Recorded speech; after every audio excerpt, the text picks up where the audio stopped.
Welcome to this journey through one of the most disturbing cases in history, which took place in the remote woods of northern Michigan. Before we start, please leave a comment about where you are and when you heard this story.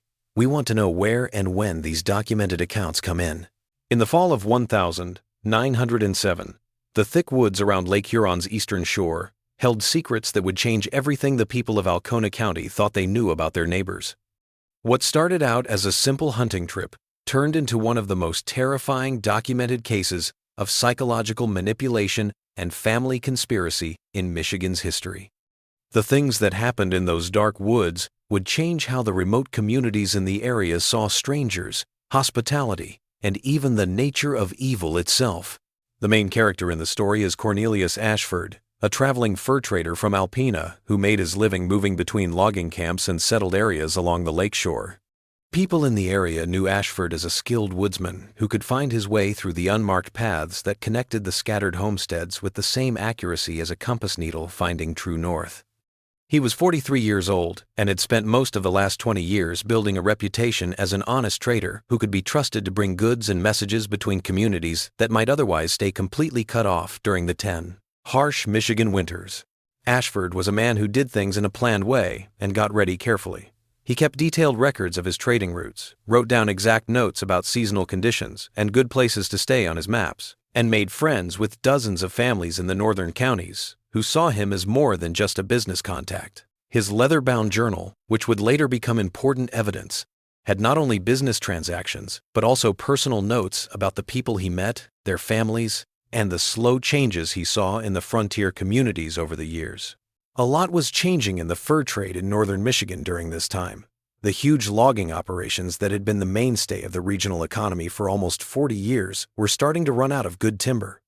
This left behind huge areas of land that had been cut down, which would eventually be reclaimed by second-growth forest or turned into farmland. This change brought both chances and problems for men like Ashford. The established trading networks that had grown up around the lumber camps were going away. But new opportunities were opening up as settlers moved into areas that had been too hard to get to before, and built homes in places that had been thought to be too far away for permanent habitation. Ashford left his boarding house in Alpena on the 23rd of October 1907, with the goal of getting to the far-off trading post at Osable before the heavy snows made travel dangerous in the winter. He had with him a collection of fine pelts that he had gotten from trappers working the watersheds of the Thunder Bay and Alpena rivers during the summer. He also had a small amount of money and a few orders for manufactured goods that families in the remote settlements had asked to be delivered before winter set in. His planned route would take him through some of the least populated areas of Alcona County. The trails he would follow were little more than paths made by animals, with occasional blazes cut into trees by people who had been there before. The last reliable report says that lumber crews saw Ashford near the Rifle River crossing around noon on October 24th. Baptiste Marot, a French-Canadian who had worked in the Michigan forest since the 1882nd, later said that Ashford looked happy and said he planned to take a shortcut through what locals called the Coldwater Tract. This was a thick forest area between the established logging roads and the settlements on the lakeshore. Marot remembered the conversation well because Ashford had asked specific questions about the terrain and where to find reliable water along the proposed route. Marot and others knew that the Coldwater Tract had a bad reputation as a place where travelers sometimes disappeared without a good reason, but they didn't seem to be able to get that across to Ashford. This wasn't the kind of supernatural nonsense that campfire stories might lead you to believe. It was something much more disturbing to people who paid attention to patterns. At least a dozen experienced woodsmen, traders, and hunters had come to the area in the last 15 years and just not shown up on time at their planned destinations. There was no clear seasonal pattern to the disappearances, which happened in both good and bad weather, and involved men with different levels of experience in the wilderness. Some of the people who were missing were on well-known routes that they had used for years without any problems. Others had been going to new places, but they had enough supplies and navigation tools. In every case, later searches failed to find any sign of the missing people or their gear, even though the Michigan wilderness usually had clues about even the most experienced travelers who had accidents or gotten lost. People in the area had come up with different ideas about why these people had gone missing. Some people said they were caused by the normal dangers of traveling on the frontier. pointing out that the forests had many natural dangers, such as unstable ground, hidden sinkholes, and aggressive animals that could easily defeat even the most experienced outdoorsmen. Some people thought that the people who were missing had just decided to leave their old lives behind and start over in faraway places, using the wilderness as a cover for their departure. Some residents whispered about more sinister possibilities, but most people thought these ideas were just the result of too many nights spent around lumber campfires listening to ghost stories. The Coldwater family built their home in this remote area in the late 1882, when the logging boom was at its peak and lumber companies were systematically clearing large areas of virgin forest in northern Michigan. Unlike most families who chose to live near established communities or along the major waterways that provided access to transportation and commerce, the Coldwaters wanted to be alone. They bought a large piece of land that put them almost 15 miles from their nearest neighbors and almost 30 miles from the nearest settlement of any size. People who had met Ezekiel Coldwater, the head of the family, said he was a very tall man with a lean, muscular build that made it clear he had worked hard all his life. He was also very intense in person, which made him seem scary. Coldwater's pale blue eyes seemed to carefully judge everything and everyone. His thin gray hair and weathered face made him look like he was in his 50s. But his movements were still smooth and coordinated, like those of someone much younger. He didn't talk much, and when he did, it was only when someone asked him a question. His voice had the educated accent of someone who had gone to school, which was unusual for the mostly self-taught people who lived on the frontier. Magdalena, his wife, didn't go out in public very often. When she did, people said she always seemed to agree with her husband's decisions. She looked to be about 40 years old, had dark hair that she wore pulled back tightly, and was thin, which made it look like she was either sick or not getting enough food. Her clothes were always dark and cut in a way that hid her body rather than showing it off. They were clean and well kept. People who watched her closely said that she rarely spoke above a whisper and seemed to know exactly what her husband wanted and needed, which made them think she was either very devoted or had learned how to be submissive. Ezekiel's younger brother Silas and Magdalena's sister Cordelia lived with the couple, making a family unit that was hard for neighbors to understand or fit into the usual social patterns of life on the frontier. Silas Coldwater was about 45 years old. He was shorter and stockier than his older brother and had dark hair and eyes that made him seem more volatile than Ezekiel, who was more calm and collected. People sometimes saw him in the settlements buying supplies or doing small business deals, but he didn't often talk to people casually while he was there. When asked about his family's situation or plans, Silas would only give brief answers that made it clear he didn't want to talk about it anymore. Cordelia, Magdalena's sister, looked like the youngest person in the house. She was about 30 years old and had the kind of nervous energy that made it seem like she was always scared or anxious. People sometimes saw her working in the family's garden or doing chores around the house, but she stayed away from strangers and would go inside if visitors came while she was outside. People who had talked to her said she seemed smart and well-spoken, but she also seemed tired in a way that went beyond the normal frontier wariness of strangers. The Coldwater homestead itself was the subject of a lot of gossip among the few people who lived nearby. The property was built in a natural dip and was almost impossible to see from any of the established trails or even from higher ground that might give you a distant view of the surrounding area. It was surrounded by dense stands of pine, birch, and maple trees. It was clear that the builders were very skilled and cared more about hiding the buildings than making them easy to get to. The thick log walls would keep the heat in and block out noise from the inside. People who had seen the homestead said it looked like a group of buildings that were more for defense and privacy than for doing normal farming or household chores. The main house was a big 2-story building with windows that were higher up on the walls than usual. This made it hard for people outside to see inside or for people inside to see outside. There were a few outbuildings that seemed to have specific uses that weren't immediately clear. The whole property was surrounded by a fence that looked more like it was meant to mark boundaries than to keep animals in. The family had a big garden that grew most of their food. They also hunted and fished in the nearby forest, which was full of wildlife. They had a few pigs and a few chickens, but their livestock holdings were much smaller than what you would expect for a family of 4 adults living in such isolation.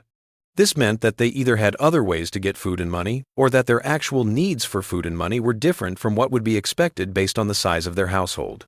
When Cornelius Ashford didn't show up at the Osable trading post by October 27th, his business partners started to worry a lot. Ashford was known for being on time and dependable all over the area. The weather had also been clear and good for the whole time he should have been traveling. It was very unusual for him not to show up on time or let anyone know why he was late. At first, asking the lumber crews and the few homesteaders along his planned route didn't get him much useful information. Several people remembered seeing Ashford at the beginning of his trip, and their descriptions of how he looked, what he was carrying, and what he said he wanted to do were all in line with what his friends in Alpena already knew. No one could, however, give accurate information about what he was doing or where he was after he crossed the Rifle River on October 24. Baptiste Morrow was the first person to say that someone should look into the Coldwater tract, even though this would mean going off of Ashford's planned route. Morrow had worked in the lumber camps long enough to know how experienced woodsmen made decisions about where to go. He thought that Ashford might have changed his plans based on the weather or other things he saw on his trip. More importantly, Morrow had started to see patterns in the disappearances that had happened in the area over the past 10 years. He thought that these events might not be as random or easy to explain as most people thought. At first, the local authorities didn't take Morrow's worries seriously. They said that the Coldwater family had never been the subject of any formal complaints and that there was no proof that they were involved in any illegal activity. The family paid their taxes on time, did their limited business honestly, and kept their property up to local standards. People thought they were strange, not dangerous, and their desire for privacy was seen as a right of property owners. But as the days went by with no sign of Ashford and other leads turned up nothing, Morrow's idea started to make more sense. Harrison Fletcher, a young man who had been elected to the position of deputy sheriff mostly because of his family ties and not his investigative experience, finally agreed to go with a small search party to the Coldwater property. On the 2nd of November 1907, a search party made up of Morrow, Deputy Fletcher, and 2 volunteer lumber camp foremen set out to follow Ashford's likely path through the Coldwater tract. It was pretty easy for them to follow his trail for the first few miles, where his unique boot prints were easy to see in the soft ground near stream crossings and muddy parts of the path. The route he picked made sense for a seasoned traveler who wanted to avoid long distances and big changes in elevation while still being able to get to reliable water sources. As the searchers went deeper into the tract, they started to notice small changes in the forest that made them think they were getting close to a place where people had changed the natural landscape. The understory plants had been selectively cleared, which made it easier for people who knew about the changes to see and move through the area. The game trails had been changed in small ways to direct animal movement to certain areas, and some trees had old axe marks on them that showed that certain species were being cut down for certain reasons. The trail led them straight to the Coldwater homestead. It looked like a well-kept but hidden path that went through the thickest parts of the forest. There were signs along the way that were easy to see once you knew what to look for, but not so obvious that people who weren't paying attention would miss them. For example, there were broken branches at certain heights, stones arranged in certain ways, and blazes cut into trees in a way that would be meaningless to people who didn't know the system but would give clear directions to anyone who did. As they got closer to the property, the search party noticed that the usual sounds of the forest were quieter, as if the animals had learned to stay away from this area or had been systematically killed by trapping or hunting. There was a heavy silence because there were no bird calls, insect sounds, or small animals moving around. This made talking seem too loud, and footsteps seemed too obvious. They saw Ezekiel Coldwater working in his yard, carefully splitting firewood with an axe that looked like it had been well cared for and used a lot. As the search party came out of the woods and walked toward his house, Coldwater didn't seem surprised. It was as if he had known they were there long before they became visible. He said hello in a polite but formal way, and he listened to their explanation of their mission with the kind of focused attention that made it seem like he was thinking about what they were saying and what it might mean. When asked if he had seen a traveling fur trader in the past few days, Coldwater's answer was carefully thought out and given without any hesitation, as if he had expected this exact question. He admitted that a stranger who looked like Ashford had come to their home on the night of October 24th looking for a place to stay and help finding their way to the Osable area.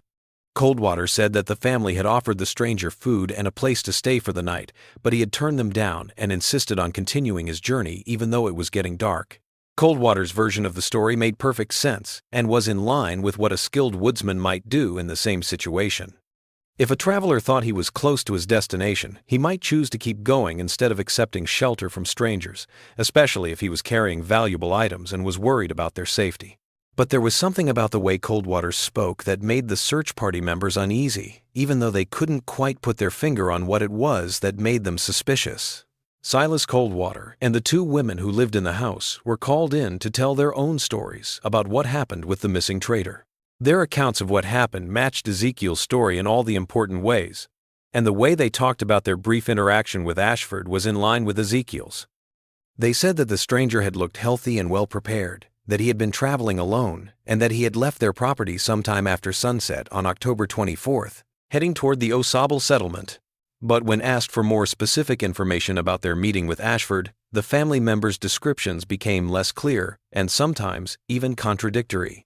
Magdalena said that Ashford had a rifle, but Cordelia said he only had a walking stick and a small bag.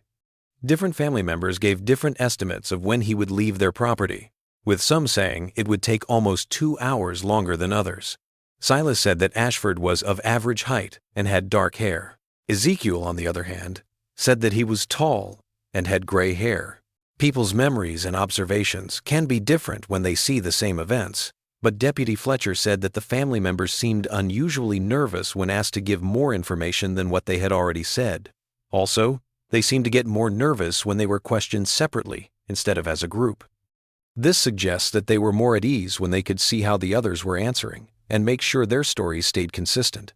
The search party asked for permission to look around the homestead for signs that Ashford had gone beyond the Coldwater property. Ezekiel Coldwater quickly agreed to this and even offered to show them the most likely paths that a traveler would have taken when leaving their home and heading toward Osable. Deputy Fletcher was impressed by how cooperative the family seemed. In his report, he said that the family seemed genuinely worried about the missing traveler and eager to help with the investigation in any way they could. Baptiste Marot, on the other hand, saw a number of things that really upset him. While they were looking around the Coldwater buildings, they found that the soil in some places had been disturbed more than what would be normal for farming or household chores. Marot had learned from his time working in logging that these areas had been carefully hidden with transplanted plants and scattered trash. He could tell that they had been dug up and then hidden again. When Marot showed Deputy Fletcher these places, Ezekiel Coldwater quickly gave detailed and believable explanations. A root cellar expansion project that had been going on earlier in the fall. A drainage system that was meant to keep water away from the main building's foundation. And the burial of a sick farm animal that needed to be disposed of far away from the family's living quarters and food storage areas. Each explanation was clear and included just the right amount of technical information to stop people who didn't know much about construction or farming from asking more questions. For 2 more days, the search party looked for Ashford by following every possible path he might have taken after leaving the Coldwater homestead. They looked for signs of recent travel on the land, searched places where a hurt or lost traveler might have sought shelter, and asked questions at the few other homesteads that were close enough to the Coldwater tract. There was no sign of the missing fur trader. No sign that he had been in any of the areas outside of the Coldwater property, and no sign that he had run into any of the natural dangers that could have stopped him from getting to where he wanted to go. When Cornelius Ashford met the isolated family, it was as if he had simply stopped existing. It was very strange that there was no sign of his continued journey at all, especially since Ashford had a lot of gear and trade goods with him that should have left some evidence of his passage, even if he had an accident or got lost in a place he didn't know. The official investigation found that Ashford had probably gotten lost in the thick forest and died from exposure or an accident in a place where his body had not yet been found. In his last report, Deputy Fletcher said that the Coldwater family had done everything they could to help with the investigation and had shown appropriate concern for the missing trader's well-being. The report said that more searches should be done in the spring, when the snow melts and evidence that is now hidden by winter conditions might become clear. This conclusion met the legal requirements of the case and brought the county government to a close. but it made Baptiste Morrow more and more sure that something much worse had happened. Morrow's time in the lumber camps had shown him many types of frontier crime and violence, and he had learned to spot situations where official explanations didn't take into account important evidence or clear patterns. During the winter of 1907 and into the spring of 1908, Morrow kept learning more about the Coldwater family and their history in the area. He talked to older people who remembered when the family moved to the area, looked at public records about their land purchases and tax payments, and wrote down every story he could find about travelers who had gone missing near the Coldwater tract. What Morrow found was a pattern of missing persons cases that went back to when the family first moved to the area 2 years earlier. Traveling salesmen, itinerant workers, hunters, looking for shelter during sudden storms, and traders like Ashford who were moving between far-off settlements had all disappeared after crossing paths with the Coldwater homestead or the area around it. The pattern was so subtle that it didn't attract the attention of the authorities. Most of the people who went missing were people whose absence wouldn't be noticed right away, and their disappearances could be explained by the normal dangers of life on the frontier. The people who went missing were mostly men who were traveling alone with valuable items or a lot of money and no set schedule, or people who were waiting for them to arrive at certain times. This pointed to either an amazing string of coincidences or a methodical way of picking victims that showed careful planning and a desire to commit a crime. Also, the timing of the disappearances had nothing to do with the seasons, the weather, or other things that could make it more likely for someone to die or get hurt in the wilderness. Morrow's investigation showed that Ezekiel Coldwater bought his land with cash and bank drafts that local banks had trouble tracing back to any legitimate source. The family came to the area with things like high-quality tools, weapons, and household goods that would have been hard to find and expensive to buy in the northern Michigan frontier settlements of the 1,882nd. Morrow also heard from a few people who had been to the Coldwater homestead under different circumstances and lived to tell about it, which was even more disturbing. These visitors said that the family home was full of oppressive silence and psychological tension. People talked in whispers, and everyday tasks seemed to be governed by complicated, unspoken rules that people from outside the home couldn't understand or predict. A lumber camp cook who sought refuge at the Coldwater homestead during a spring storm in 1906 recounted being restricted to a single room during his overnight stay, with various family members alternating in supervising his activities to prevent him from accessing other parts of the building. He said he heard noises from other parts of the house that made it sound like there were more people there. However, these people never showed up during his visit, and the Coldwater family denied that they were there when asked. The same visitor said that Magdalena Coldwater had what looked like new bruises on her arms and neck. Ezekiel had said that these were the result of farm accidents and the normal dangers of living on the frontier. But the visitor said that Magdalena's behavior showed fear instead of just physical discomfort, as if she was always expecting some kind of punishment or revenge for things she said or did that might upset her husband. Another person, a traveling preacher who stopped at the Coldwater homestead in 1904, said that the family's behavior during his short visit was unlike anything he had seen in 20 years of working with families on the frontier. He said that the family members seemed to talk to each other through looks and small gestures instead of words. This made it seem like they were all in on a secret and made it almost impossible for them to interact normally. The preacher also said that the inside of the Coldwater home had personal items that didn't match the family's apparent lifestyle and financial situation. For example, jewelry, books, and decorative items that would have been expensive and hard to get suggested either hidden sources of income or a past that the family didn't want to talk about with strangers. By the summer of 1908, Morrow had gathered enough proof to be sure that the Coldwater family was to blame not only for Cornelius Ashford's disappearance, but also for a long history of criminal behavior that had been going on for almost 20 years. But most of his evidence was circumstantial, based on suspicions and inconsistencies rather than direct proof of wrongdoing. He knew that he would need more solid proof than what he had been able to find through unofficial investigation to get the official authorities to do something. Fletcher Grimby was the county sheriff at the time. He was an elected official who had been in office for almost 15 years and had built a reputation for handling the usual law enforcement problems that came up in a sparsely populated rural county well. At first, Grimby didn't believe Morrow's suspicions. He pointed out that the Coldwater family had never been formally accused of anything and that there was no solid proof that they were involved in any crime. But Marrow's persistence and the growing amount of circumstantial evidence started to change Grimby's mind. The sheriff knew that the fact that there was no sign of Cornelius Ashford, even after extensive searches of the area, was hard to explain by normal accidents or bad luck in the wilderness. Grimby also looked at the bigger picture of the disappearances that Morrow had written about. He found that the high number of missing persons cases near the Coldwater tract was statistically unlikely if the events were truly random and not connected. The choice to start a formal investigation was ultimately based on the discovery of more evidence that directly supported Morrow's suspicions. In the spring of 1908, a bad storm caused a lot of flooding along the Rifle River and its tributaries. It washed out a lot of bridges and caused a lot of erosion in places where logging had made the forest soil unstable. After the storm, cleanup crews found a number of things that looked like they belonged to travelers who might have passed through the area in the past.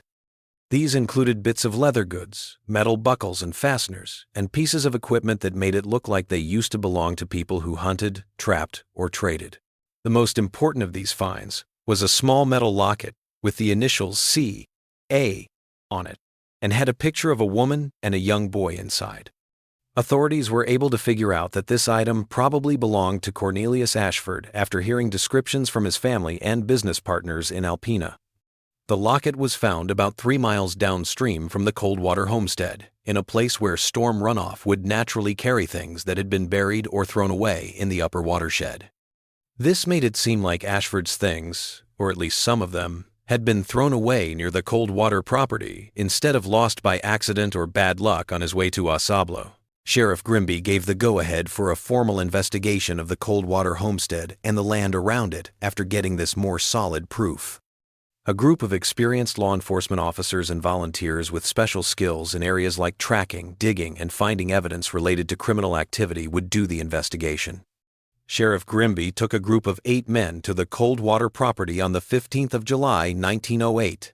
They had permission from the law to search the buildings, grounds, and any other places that might have evidence related to the disappearance of Cornelius Ashford and the other missing persons cases that had been reported in the area. They got to the homestead early in the morning, hoping to catch the family before they could get ready for the visit or do anything to hide evidence that might be found during the search. What they found was worse than they could have imagined, and it made them question what people could hide from their neighbors and the community as a whole. From the outside, the Coldwater homestead looked like a simple frontier home. However, it turned out to have a complicated network of hidden rooms, storage areas, and underground chambers that had been built with a lot of skill and planning over many years. The main house had what looked like a normal family living space on the ground floor. It had a kitchen, a sitting room, and basic sleeping quarters that could fit the 4 adults in the family. But a close look at the inside of the building showed that some walls had hidden doorways that led to rooms that couldn't be seen from the outside and couldn't be found without carefully measuring and comparing the inside and outside dimensions. These secret rooms held personal items that clearly belonged to more than one person and were collections of things that no one family could have gotten legally. These items included clothing of different sizes and styles, personal jewelry like wedding rings and family heirlooms, weapons from hunting knives to firearms, leather goods with the marks of different craftsmen, and personal papers like letters, diaries, and business documents with the names of people the Coldwater family didn't know. The most disturbing thing they found was what looked like a root cellar under the kitchen floor of the main house. They didn't find stored food when they dug up this area. Instead, they found a carefully built underground room with human remains in different stages of decay. The state of the remains suggested that they had been put there over a period of several years. The most recent additions showed signs of deliberate preservation efforts that had stopped the rapid decay that would normally happen in such a place.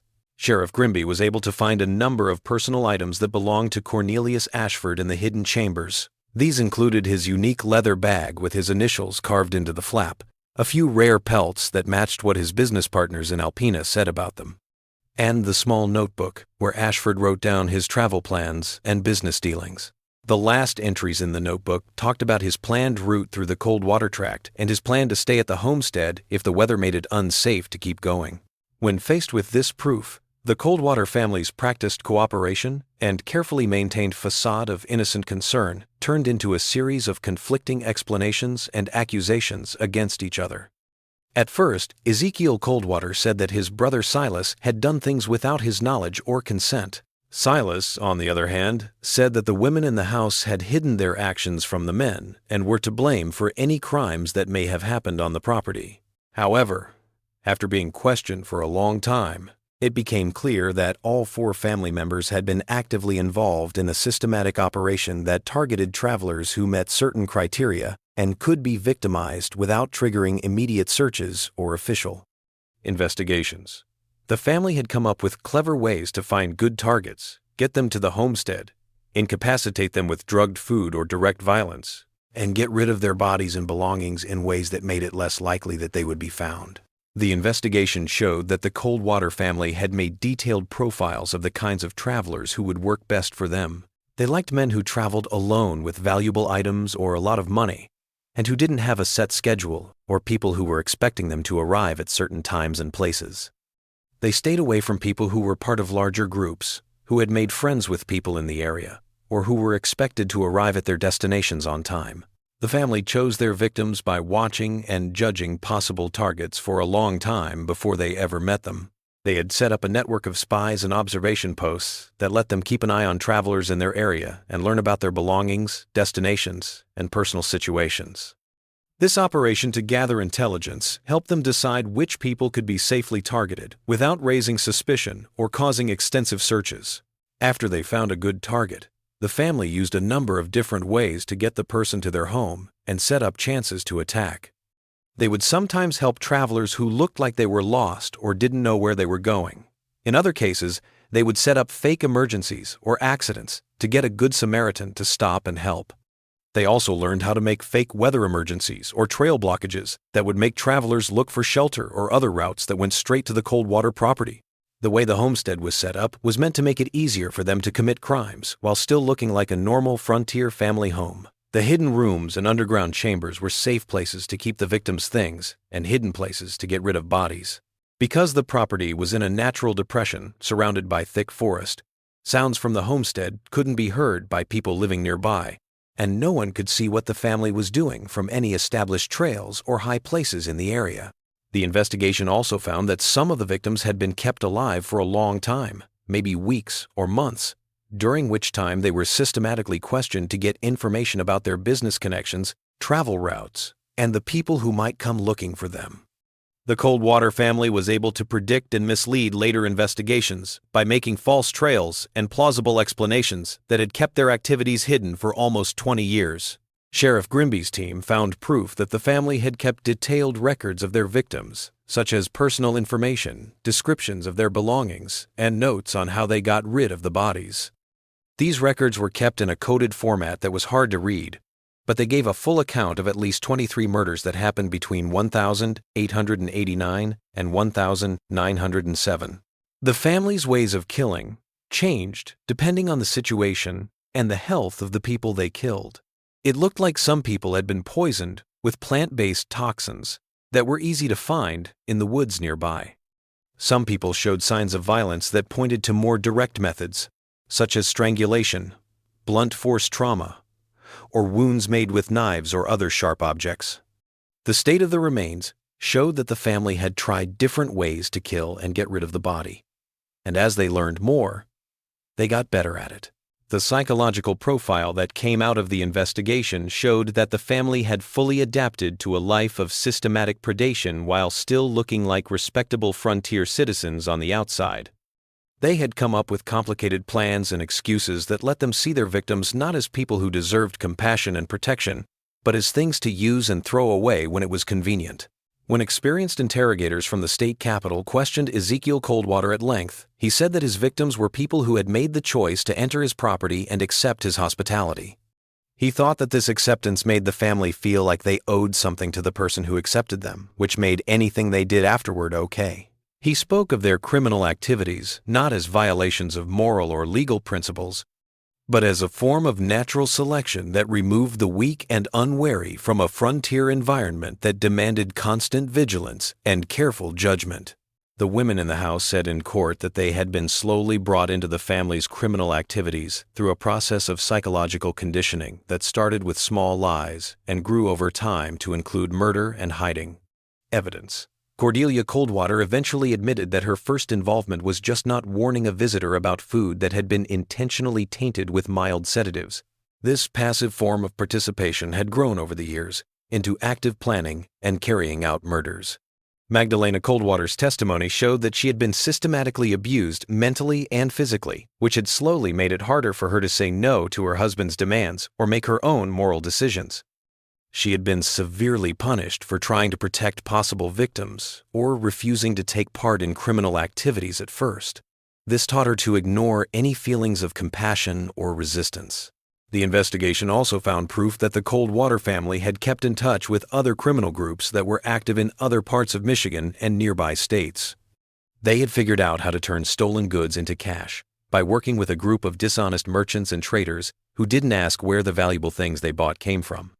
This economic infrastructure had let the family keep up their way of life and keep committing crimes for almost 20 years without raising any red flags by showing off unexplained wealth. The trial of the Coldwater family was one of the most closely watched legal cases in Michigan's territorial history.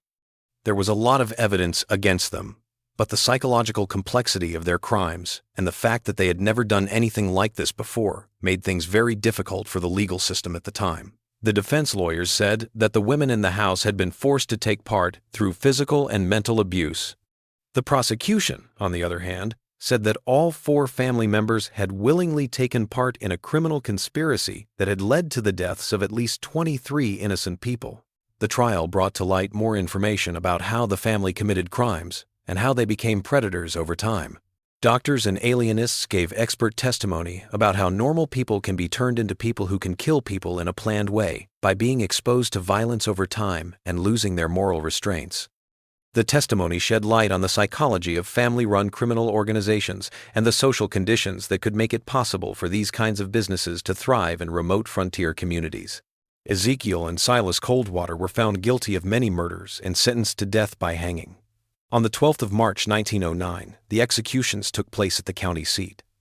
Both men insisted they were innocent of any crime until the moment they died. Ezekiel Coldwater's last words showed no remorse for his victims. Instead, he complained that society didn't understand the natural order that justified what his family did. The state asylum for the mentally ill took in Magdalena and Cordelia Coldwater. They stayed there under medical supervision until they died in 1923 and 1931 respectively. Neither woman ever gave a full account of what happened to them while they were living in the Coldwater household. However, medical records from their time there show that they were severely traumatized psychologically, which may have been caused by years of living in an environment of extreme psychological manipulation and abuse. The fact that the women were sent to a medical facility instead of a prison showed that the legal system knew that their involvement in the family's crimes was heavily influenced by threats and mental conditioning.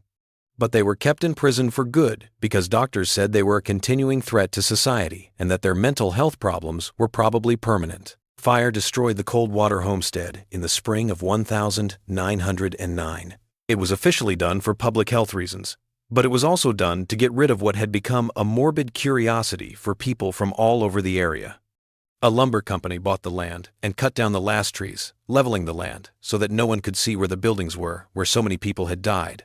The planned destruction of the physical evidence of the Coldwater crimes showed that the community wanted to forget the disturbing things that had been happening around them for almost 20 years. People in the area were upset not only by the crimes themselves, but also by the fact that they didn't notice and respond to the patterns that should have shown that there was a lot of crime going on in their area. Baptiste Morrow kept working in the lumber camps until he retired in 1925. His persistent investigation finally led to the discovery of the Coldwater family's crimes. He often used the case as an example of how living alone on the frontier could let horrible things happen without anyone noticing for a long time. He also stressed how important it is to trust gut feelings and keep looking into things even when official authorities are hesitant to act on circumstantial evidence. The official records of the Coldwater investigation were kept in the county courthouse, where they were mostly forgotten until 1961, when a graduate student in criminal psychology at the University of Michigan found them while looking into old murder cases. Her later thesis, which was never published because people were worried about its disturbing content, was the first systematic study of what she called family unit predation in American criminal history. The unpublished study characterized the Coldwater case as a precursor to what would subsequently be identified as organized serial murder, involving multiple perpetrators functioning as a coordinated entity. The research pinpointed particular psychological and social influences that facilitated the family's evolution from seemingly typical frontier settlers to organized predators, establishing correlations with analogous incidents in other remote areas during the same historical epoch. The Huron National Forest now includes the old Coldwater Tract, but not many people who visit the area know what happened there over 100 years ago. Sometimes, hunters or hikers say they have found metal objects or pieces of pottery that might be left over from the original homestead. However, the forest has long since taken back the land where Cornelius Ashford and at least 22 other travelers found not shelter and help, but systematic exploitation and death. The case is still important, not because of any supernatural elements that never existed, but because it showed how people can adapt to and make sense of the systematic killing of other people. The Coldwater family built a long-lasting economy on murder. They came up with advanced ways to choose victims, control their minds, and get rid of evidence that let them keep going for almost 20 years without being caught. They didn't need to be super smart criminals to be successful. They just needed to know how to take advantage of the social weaknesses that come with living on the frontier and the trust that travelers put in people who offered to help them in the wilderness. They knew that some people could go missing without anyone asking questions right away or in a big way. They also came up with ways to throw off later investigations that worked very well to hide what they were doing. The most troubling thing was that the Coldwater family seemed to think of their crimes as a legitimate business. They kept careful records of what their victims owned, came up with systematic ways to turn stolen goods into cash, and planned their crimes with the same level of detail that other frontier families used for farming, hunting, or legal trade. The psychological evaluation of the surviving family members indicated that they had become entirely disconnected from typical human empathy and moral reasoning, although they still possessed the capacity to imitate suitable social conduct when required. They could look like caring neighbors, helpful citizens, and useful members of their community while also planning and carrying out planned murders. The change in Magdalena and Cordelia Coldwater from seeming victims to active participants in the family's crimes showed how slowly changing someone's mind can help them break free from natural, moral, and social rules. Both women came into the Coldwater household as seemingly normal people, but years of living with Ezekiel Coldwater's way of seeing the world and controlling them had changed the way they could tell the difference between good and bad behavior. The investigation also showed how the isolation of life on the frontier could keep even the worst crimes from being seen by the authorities and the public. The Coldwater family had been running their business for almost 20 years without raising any serious suspicions, even though there were a lot of missing persons cases that should have made more observant authorities think there was a pattern. The case showed how easy it is for people who travel alone through sparsely populated areas to be attacked, especially if they are carrying valuable items or large amounts of cash. The frontier economy gave predators many chances to find and attack people who wouldn't be missed right away and whose disappearances could be explained by the normal dangers of traveling in the wilderness. The murders in Coldwater also showed how important it is for people to keep looking into things when they don't accept easy explanations for strange patterns. Baptiste Marot's refusal to dismiss the disappearance of Cornelius Ashford as a routine wilderness accident ultimately resulted in the revelation of crimes that might have persisted indefinitely, resulting in further victims and evading justice. The Coldwater family's activities were planned out, and they were able to keep up the appearance of being respectable frontier citizens while carrying out a decades-long murder spree. They also avoided detection by coming up with clever ways to choose victims and get rid of evidence. This made them some of the most psychologically complex criminals in 19th century American history.